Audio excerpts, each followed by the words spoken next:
Well, good morning. I don't know how much wind noise you're going to get in this. It's a light breeze, but it could be something. This is my truck. I drive this around. It's my white truck.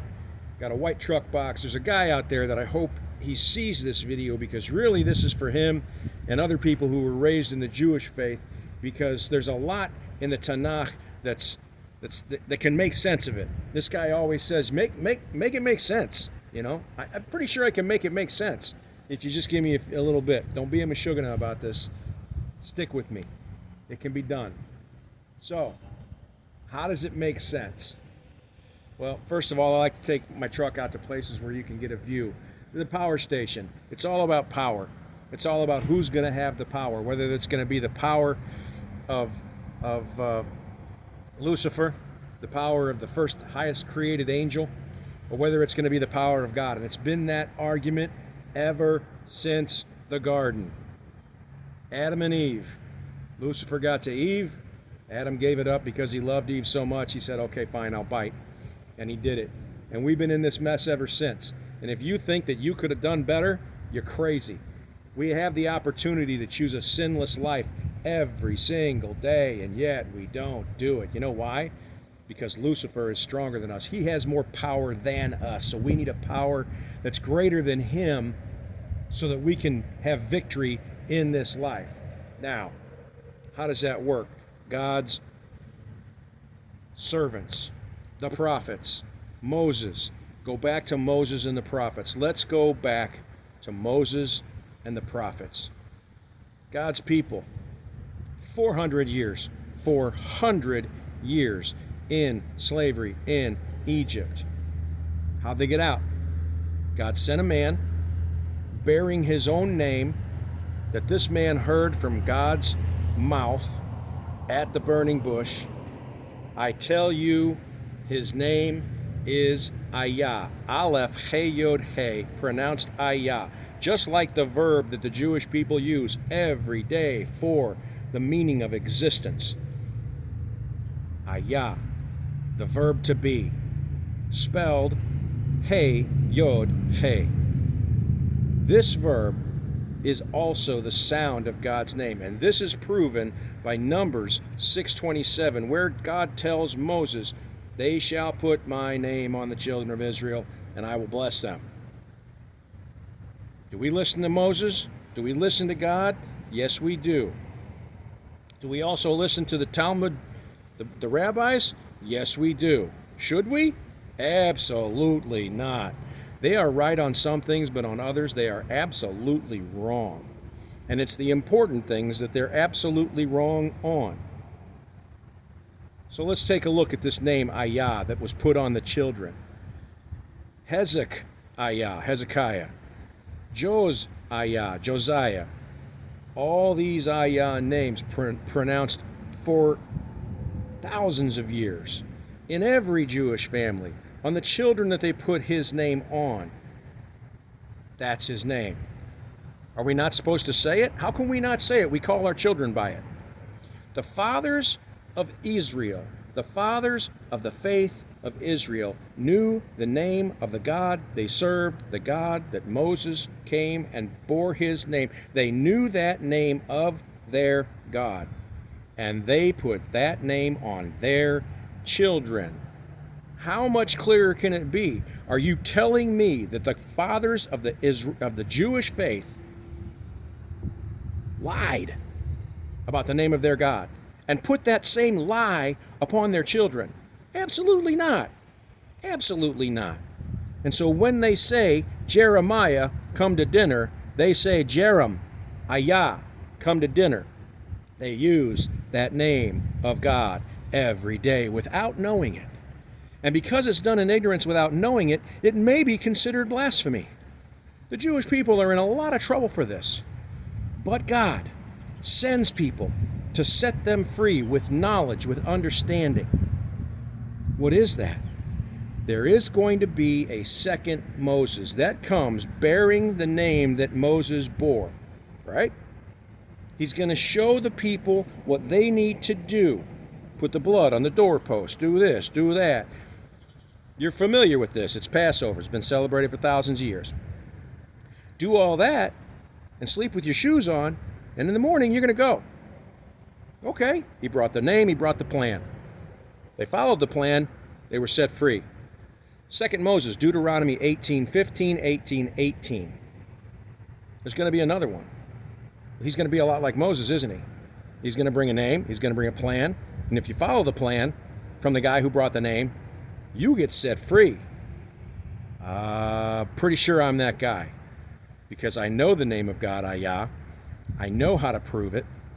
It is through the fathers and the children. It is because the Jewish fathers knew the name of their God and put the name of their God on their children. Who else does that sound like? There's a guy written of by Malachi who says God's going to send before the great and terrible day of the Lord. And he's going to turn the hearts of the fathers to the children and the children to the fathers. Well, how is he going to do that? What's going to make this happen? Because the Jewish people are so lost they don't even know the name of the God that they serve. Maybe this guy's going to show up and go, hey, God told me his name, kind of just like Moses. Hey, there's a plan to set you free from this insanity that's going on right now. And if you follow that plan, you can be set free. Oh, and by the way, the reason I know that his name is because your fathers put his name on your children. There's the fathers and the children. Get into the heart of the fathers of Israel and know that they named their children for the God they knew. This is my validation of who I am according to the scriptures of God, that he would send somebody. And is it me? I guess it's me. There's nobody else out there doing this. So I think that you might want to listen to what it is that I have to say. Now, what is it that I have to say? Were the Christians right? No, there's no such thing as Christians. Were the Talmudists right? No, they deny the fact that the Messiah has already come. So who's right? The people who are right are the people that see the Messiah as having come 2,000 years ago and fulfilling the scriptures written about him. The only reason I'm saying this is because the only reason I know this is through the power of God's Spirit, and he's revealed that as well. Is his name Jesus? Is his name Yeshua? No. He wrote down his name in Greek, and it was Yesu. To the best of my understanding, it's Yesu. But we're not even going to mess with that. We're going straight for the Father's name. There is a pure language that needs to be learned. Zephaniah 3, verse 9. Why do we need a pure language? Well, because in Jeremiah 23, verse 25 through 27, liars and dreamers, that would be the rabbis of the time, came up with a dream or a lie and spread it every man to his neighbor, such to cause God's people to forget God's name. You've forgotten God's name. They were very successful at this. They did their work. He's very angry with them. Read it. Know that you've been lied to, and then stop following liars. Know that when you go to Numbers 6:27, there his name will be found on the children because of the fathers. Know that his name is HAYAH because it's on all these names. You can change a lot in Scripture. You can rewrite and re-understand, and you can have volumes of Talmudic understanding. But what you can't change are the names, even though they tried when Eliezer ben Yehuda created modern Hebrew. Modern Hebrew is not what the God of the Bible speaks. Modern Hebrew is not your original language. That's why they call it modern Hebrew. Get back to the pure language, and it begins with one word, which is guaranteed to be pronounced properly, and that is HAYAH. Toda lecha HAYAH, toda lecha Abba HAYAH, Baruch atah HAYAH. HAYAH is the name of the God of Moses, the God of Israel, the God of Abraham, Jacob. This is that God who created the heavens and the earth, who in the beginning did everything to make this place. And he told you where his name would be, and it's been sitting there for thousands of years on the children because of the fathers. It's time to go home. It's time to get out of this particular Egypt. the Egyptologists, the Egypt worshippers, these men that still put Egyptian carvings on temples today, they need to be set aside. And you need to reach for the pure language of Zephaniah 3:9, so that when we come together, Joel 2:32, on that day in Zion, proclaiming in that pure language his name, calling him to fulfill his will at the feast of Sukkot, the feast of tabernacles, such that he will fulfill it. What is it to fulfill that feast? For thousands of years, the Jewish people have left their temporary sukkahs in the flash of light that is sunset, just that separates the 21st from the 22nd day. And in that moment, they go into their permanent homes. Within the teachings of the Messiah, who was Yesu, Bar HAYAH, Yesu, the son of HAYAH, who was given a name greater than any other name, the name of his father, HAYAH, the name that we're all given according to the writers of the New Testament, Ephesians 3:14 through 15, that a rabbi amongst rabbis, a Jew amongst Jews, Saul of Tarsus, who became Paul, said he bends his knee before God the Father, who all the family of heaven and earth are named. That is the name that we all bear when we believe in the Son of the Father, who is Yesu Bar HAYAH.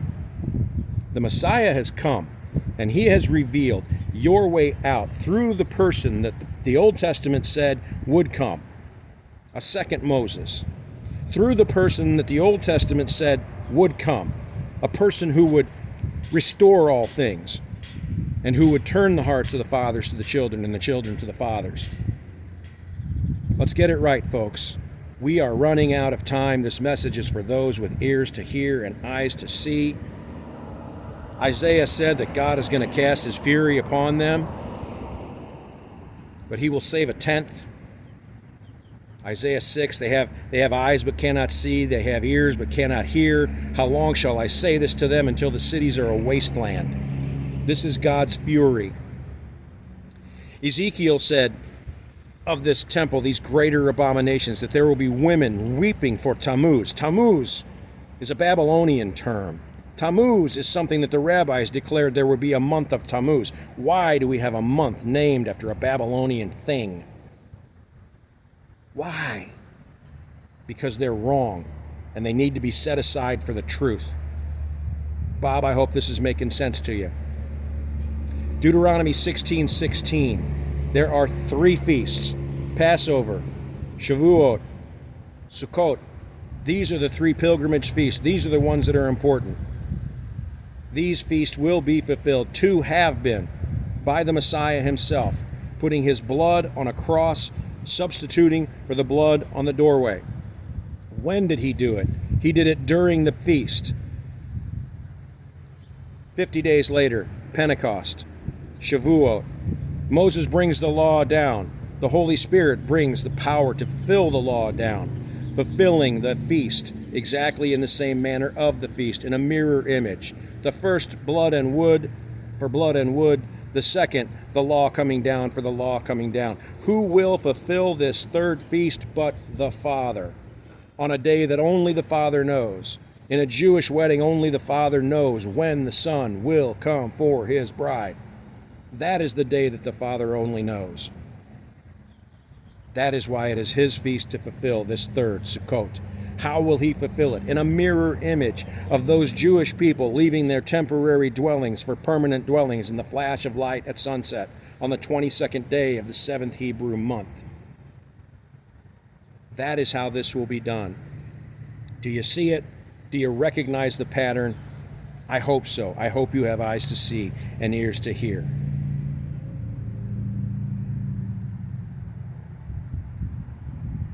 On that day in Zion, on the 22nd day of the 7th Hebrew month, we will cry out to the Father in one consent, Zephaniah 3:9, asking him to fulfill his will on his feast, to fulfill by sending his Son, the groom, for the bride, in a direct, absolute mirror image of the feast that's been practiced by the Jewish people for thousands of years. Why did he have you practice that so that you would recognize that this is the time? I don't believe it's 2023, but does that mean that I won't praise his name on that day at that sunset this year? Absolutely I will. And it'll be his choice as to whether this is the year. For thousands of years you've been waiting for Elijah. Every year with an extra cup of wine, with the door open, with a seat set. You didn't know what year, but you knew he was coming. We don't know what year, but we know that he's sending the Son for the bride. Wake up. It is time to go and be at the wedding supper. Psalm 2:12. Kiss the Son, that it may go well for you, that lest his anger be kindled against you. That Son is the Son of God himself. That Son is the Messiah. The Father's name is HAYAH. The Son is Mess-ayah, the anointed of HAYAH. Not just the anointed of God, but the anointed of HAYAH, a particular God. The one true living God. Bob, I hope it's making sense to you. And if it can make sense to you, it can make sense to all the Jewish brethren that we are waiting to gather into this understanding. It is time to know and see and hear with eyes that see and ears that hear, and be the 10% that God spares. That's all I got today. That's all I got today. God bless and take care. Bye.